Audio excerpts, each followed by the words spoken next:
కదిరి పట్టణ ప్రజలకు అస్సలాము అలైకుం.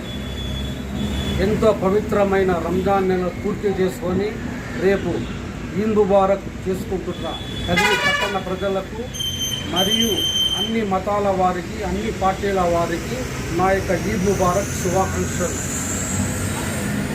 ఇంకా వచ్చే సంవత్సరంలో చంద్రబాబు నాయుడు ముఖ్యమంత్రిగా, మన కదిరికి కందికొండ వెంకటప్రసాద్ గారు ఎమ్మెల్యేగా ఆధ్వర్యంలో ఇంకా అద్భుతంగా చేసుకొని కదిరి పట్టణ ప్రజలు సుఖశాంతులతో వర్ధిల్లాలని కోరుకుంటూ కదిరి పట్టణ ప్రతి ఒక్కరికి ఈద్ ముబారక్ శుభాకాంక్షలు.